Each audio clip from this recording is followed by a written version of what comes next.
Si un nuevo amigo se mudara al barrio y quisiera conocernos, podríamos decirle quiénes somos contándole nuestra historia personal. Érase una vez un niño muy pequeñito y a partir de allí contar todos los momentos importantes de nuestra vida. Ahora, si quisiéramos definir aún mejor quiénes somos, ¿acaso no deberíamos también contarle la historia de nuestros padres? Érase una vez mis padres. Pero nuestros padres también fueron pequeños alguna vez. Entonces, para definir quiénes realmente somos, ¿por qué no contar también la historia de nuestros abuelos? Solo ver sus fotos me recuerda el tiempo que ha pasado, ya que nuestros abuelos también tuvieron padres, abuelos, tatarabuelos y tataratatarabuelos. Érase una vez el comienzo de la historia. Podríamos marcar ese comienzo hace unos 9000 años, cuando el hombre dejó las cavernas y comenzó a construir sus propias casas, cuando aprendió cómo sembrar los frutos de la tierra y cómo criar ganado, formando los primeros pueblos y ciudades. Señoras y señores, érase una vez la historia de las civilizaciones. Esa historia comienza en este lugar rodeado por dos ríos, el Tigris y el Éufrates. Se trata de una amplia llanura con forma de gran media luna, que tenía tierras fértiles, un clima cálido y mucha agua fresca que bajaba de las montañas. A este lugar se lo llamó Mesopotamia, ya que en idioma griego quiere decir la tierra entre dos ríos. Hoy, las aguas de estos dos ríos, que abrazan el origen de la historia, recorren los países de Turquía, Siria e Irak hasta desembocar en el Golfo Pérsico. Del nomadismo al sedentarismo. Allá por el año 6000 a.C., un grupo de pueblos nómades llegaron a Mesopotamia y aprendieron a sembrar y cosechar. Y como no necesitaron deambular más en búsqueda de alimentos, se afincaron en casas formando los primeros poblados de la historia. ¿Tenemos que volver a irnos? No, querido, ya no será necesario. Gracias a la agricultura que les proporcionaba granos de cereal y frutos, y la ganadería que les proporcionaba carne y leche, los pueblos se asentaron y dejaron de ser nómades para convertirse en sedentarios. El sedentarismo benefició a estos pueblos también en otros sentidos. Comenzaron a organizarse dividiéndose el trabajo para producir diversas cosas y vivir mejor. Así surgieron los oficios, como el de albañil, el del panadero, el del zapatero o el del granjero, entre muchos otros. Pero también estaban aquellos que se dedicaban a gobernar y a proteger a los suyos. Digamos, aquellos que trabajaban en el ejército o en el Estado. La organización de los trabajos trajo más tiempo para orar y solicitarle a los dioses que sean benevolentes. Entonces, construyeron los primeros templos y distinguieron a los primeros sacerdotes. Seguramente la fama de Mesopotamia creció rápidamente, y por ello muchos pueblos de diferentes regiones quisieron establecerse allí. Entre esos pueblos, el más importante fue el de los sumerios. Entre el 4000 y el 2400 a.C., los sumerios construyeron varias ciudades como las de Uruk, Ur, Uma, Nippur y Lagash. Los sumerios fueron quienes inventaron el primer tipo de escritura. Es por todo esto que se consideran que los sumerios fueron la civilización más antigua del mundo. El motor de la historia. Muy bien, ya tenemos tierras fértiles, agricultura y ganadería, ciudades, un gobierno, un ejército y sacerdotes. Ya podemos decir que tenemos toda una sociedad. Ahora, ¿cuál es el motor de esta sociedad? Es decir, ¿qué es aquello que le impulsa a crecer y a desarrollarse? Bueno, resulta que las técnicas para criar y cultivar fueron perfeccionándose tanto que al cabo de muchos años, los cultivos pasaron a dar más frutos de lo que la gente necesitaba. Y como ya no tenía que preocuparse por los alimentos, podía dedicarse exclusivamente a su trabajo, generando muchos bienes. Ahora, ¿qué se les ocurre que se puede hacer con todo aquello que sobraba? Una posibilidad era venderlo a cambio de dinero o intercambiarlo por otros productos que a uno le hacían falta. He aquí el principio del comercio. Los sumerios fueron el primer pueblo en emplear la rueda en los medios de transporte.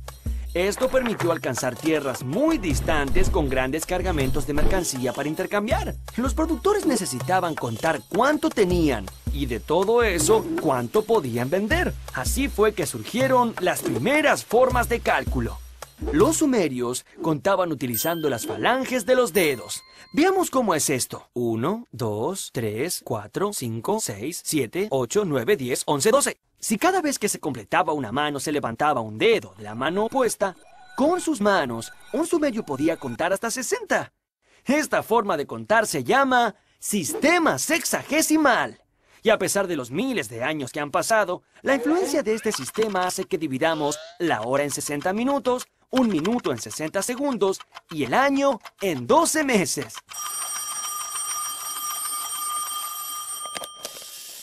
La era del hierro. El desarrollo del comercio generó muchas riquezas y la acumulación de esas riquezas generó mucho poder. Pero el comercio no era la única manera de obtener riquezas y poder.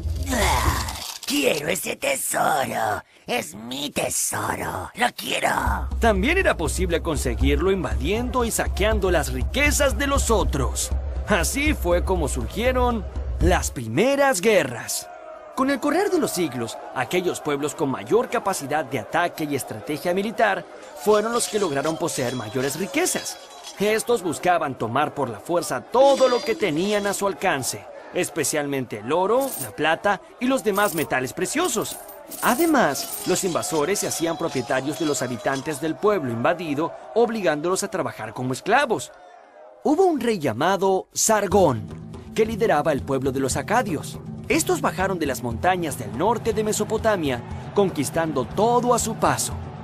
En el año 2370 a.C., los acadios, bajo el mando de su ambicioso rey, lograron someter a todas las ciudades de los sumerios. Sargón fue el rey que fundó el primer imperio de la historia. Son míos, míos, míos, míos. Al morir los herederos de Sargón, Mesopotamia cayó en manos de tribus nómades y la unificación se rompió durante siglos. Hasta que a principios del primer milenio antes de Cristo, los asirios construyeron una tremenda maquinaria de guerra y con ella lograron conquistar nuevamente a toda la región. Los asirios mejoraron el carro de combate y organizaron un ejército formado por infantería y caballería.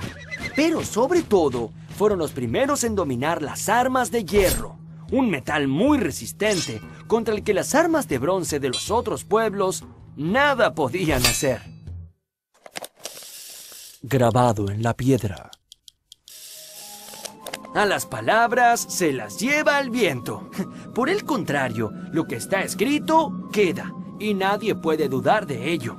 La escritura es el soporte físico de los pensamientos.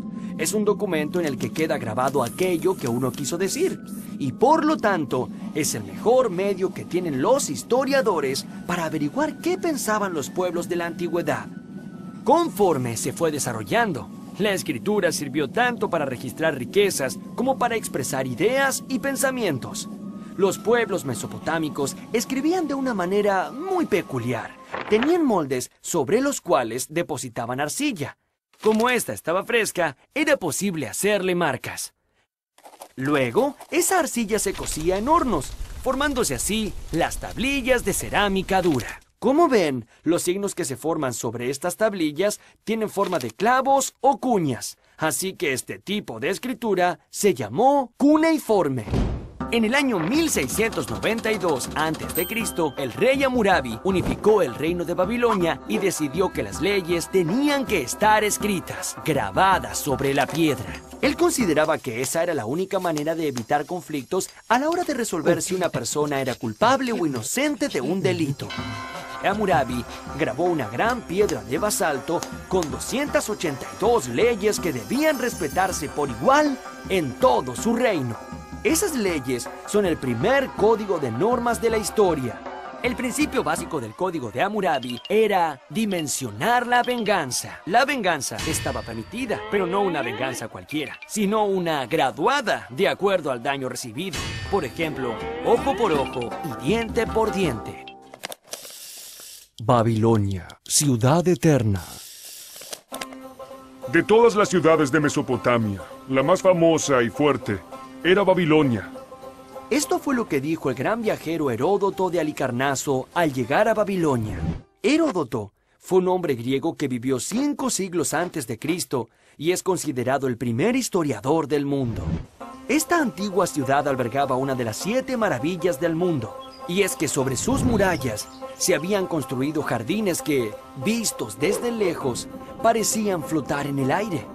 Los griegos bautizaron a estas enormes terrazas como los jardines colgantes de Babilonia.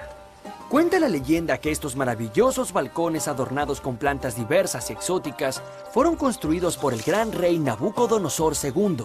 Sí, lo hice en honor a mi mujer que sentía nostalgia por el ambiente florido de su infancia. Nabucodonosor II vivió 600 años antes de Cristo y se encargó de liberar a Babilonia de la dependencia asiria. Además, se hizo muy famoso por la conquista de Judá y Jerusalén, lo que le costó ser retratado como un hombre muy cruel en la Biblia. Pero sobre todo, fue gracias al reinado de Nabucodonosor que Babilonia alcanzó su pico de esplendor, convirtiéndose en la perla de la Mesopotamia. En Mesopotamia se rendía culto a los dioses en los zigurats. En Babilonia había uno inmenso, y dicen que tenía una torre de 90 metros de alto que parecía elevarse hasta el mismísimo cielo. La astronomía. ¿Recuerdan la primera vez que miraron al cielo y descubrieron las estrellas? Los babilonios creían que la Tierra era un disco fijo y que el cielo era como una esfera que giraba a su alrededor una vez al día. Por ese motivo, algunas estrellas se mantenían en el mismo lugar noche tras noche. Pero luego notaron que había otros astros que sí se movían de un lado a otro sin un motivo justificable. Inmediatamente adjudicaron a esos astros poderes mágicos y sobrenaturales. Los sacerdotes dedicaron sus noches a su estudio y les pusieron nombres que hoy conocemos como Marte, Mercurio, Júpiter, Venus y Saturno. Hoy sabemos, sin embargo, que estos astros movedizos son planetas y que se mueven en forma independiente a las estrellas, ya que orbitan alrededor del Sol. Pero los babilonios desconocían esto y aseguraban que estos 5 astros eran dioses poderosos de quienes dependía el destino de los hombres y acudían a los templos para que los sacerdotes interpreten su suerte o su desgracia. Y así fue. Estos señores fueron los primeros en elaborar los horóscopos. ¿Alguna vez te has preguntado por qué los días de la semana son 7? Bueno, fueron los babilonios quienes organizaron la semana en 7 días. Hoy en muchos idiomas los días siguen guardando relación con los astros que ellos adoraban. Lunes para la luna, martes para Marte, miércoles para Mercurio, jueves para Júpiter, viernes para Venus, sábado para Saturno y domingo, domingo para el Sol. La epopeya de Gilgamesh. La historia escrita más antigua encontrada es la del legendario y primer héroe de la literatura universal, Gilgamesh. Hijo de una diosa y de un semidios, Gilgamesh era un rey apuesto y muy valiente, que además se creía invencible. A los dioses les pareció que este rey era un tanto vanidoso y se propusieron darle una lección. Así crearon a Enkidu, su rival. Luego de una larga lucha, Gilgamesh y Enkidu decidieron que hacerse amigos demandaba mucho menos esfuerzo que pelear. Y ese fue el inicio de una gran amistad. Sin embargo, hubo un reto mayor para Gilgamesh. Él tenía una gran admiradora. Se trataba de Ishtar, la diosa del amor, pero eligió ignorarla. Y a los dioses no les gustó nada esto y decidieron darle un castigo. Mataron a Enkidu. Loco de dolor por la muerte de su amigo, Gilgamesh se dio cuenta de que existía la muerte y decidió encontrar la forma de evitarla. La búsqueda lo llevó a un peligroso mar en cuyo fondo se encontraba la planta de la eterna juventud. Sin embargo, una serpiente le arrebató la hierba mágica y el rey perdió para siempre la esperanza de ser inmortal. Toda historia tiene un comienzo. La nuestra nos remonta unos 9000 años en el pasado, a la fértil Mesopotamia, donde dio su inicio La historia de las civilizaciones.